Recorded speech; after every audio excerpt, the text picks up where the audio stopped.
does have its advantages. The canine agility, the animal grace, the ability to recover quickly from injury. It also has its disadvantages, like trying to hide your secret identity from your family. Tommy? Dean? Tommy, is that you? Dean, do we have an intruder?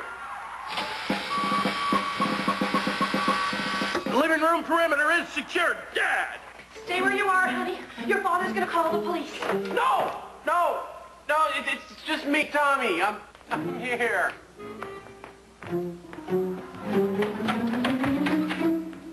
Mom, Dad, I'm really tired. I'm gonna go to bed. Good night. Good night. Good night. That is the third time this week that Tommy's come home past midnight. I'm getting worried about him. Dean, honey, have you noticed anything strange about your brother lately? Okay, look, guys, I can't get caught up in these little family dramas, all right? Trying to watch 8 is enough. Nicholas has been skipping school again. I used to own this town. Now it's all turned upside down. I wish I could figure out. Do you think it's just a phase I'm going through? Just a phase I'm going through.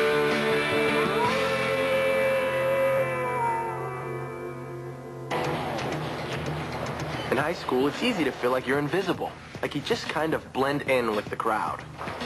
I guess that's why some people try so hard to find their own identity. Of course, nobody tried harder than Fantasy Guild presidential candidate Merton J. Dingle. It's your own fault. Why do you wear this thing? No, it makes a statement. What kind of statement? My name is Merton. I am creepy. Stay away. Look around you, Tommy.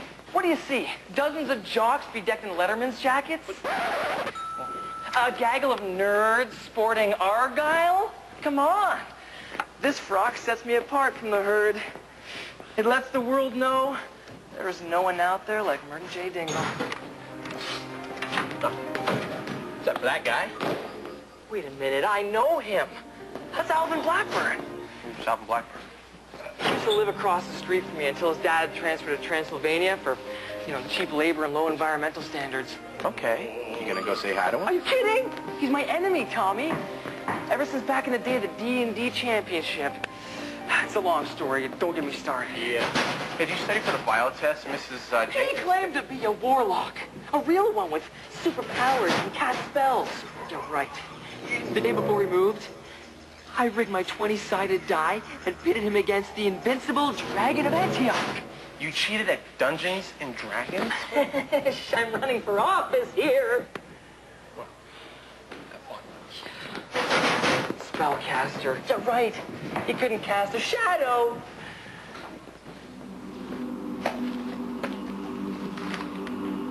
Gratia nostra, ergo prompter semper ad hoc.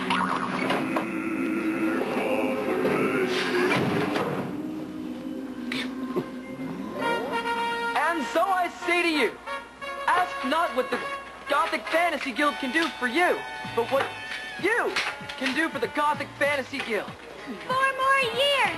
4 more years! Yeah, thank you, Margaret. That's enough. Wait, but you said the clapping so Yes, thank you again. And don't forget to vote.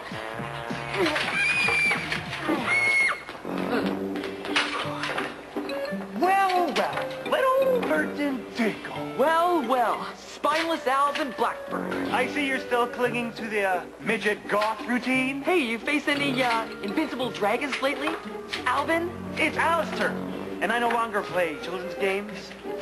I've taken to grander diversions, such as sorcery. Ooh. What are you gonna do, Magic Man? Pull a coin out of my ear? How about running against you in the Gothic Fantasy Guild elections? See you at the debates. What was that all about? This is gonna be the closest election in the history of the guild. How come? I actually have an opponent this time. It's Alistair Black. He's just doing this to get me back. You know, you never get over a good dragon butt whipping. Don't you worry.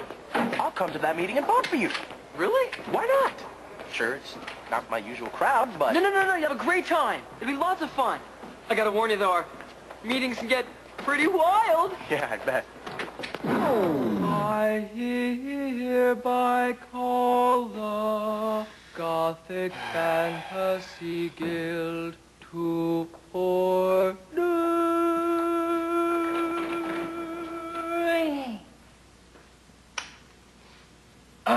First item on the agenda, the presidential debate. I'll go first. I'd like to point out my achievements as guild president, the annual Halloween party, black and red M&Ms at all meetings, the laminated membership cards. As a best friend, Merton was about all anybody could ask for. As a presidential candidate, well, he was kind of boring. Such quaint details. But when I was president of the Fantasy Guild at Transylvania High, we based our electoral process on a spellcaster's ability. All right, enough with the spell casting. You couldn't cast a net over a dead mackerel. Perhaps our members would like a demonstration? Oh, yeah.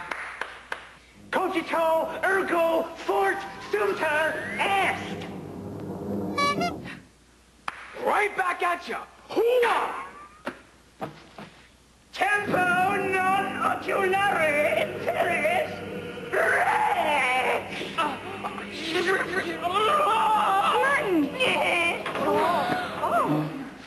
Just kidding. Okay. Now, if we're all through casting fake spells, I think it's time to vote. That vote is bogus. I want a recount. Come on, baby. I mean, treasure isn't so bad. Yeah, easy for you to say. You were voted vice president and you weren't even on the ballot. By the way, anytime you want me to reverse the spell I cast on you, just admit that I am the superior warlock. Yeah, that'll happen. I'll keep that in mind. Yeah, incidentally, anytime you want to come over and kiss my ass... Whoa! Merton, that is no way to talk to the president of the Gothic Fantasy Guild. This guy. Sorry, Chief. Won't happen again. Come. The situation with my parents hadn't gotten any better. In fact, it was about to get a lot worse. Hey, Mom, Dad, time my laundry? Uh-huh. Let's see, we got torn pants, ripped shirts. Honey, I believe we decided how we're going to handle this.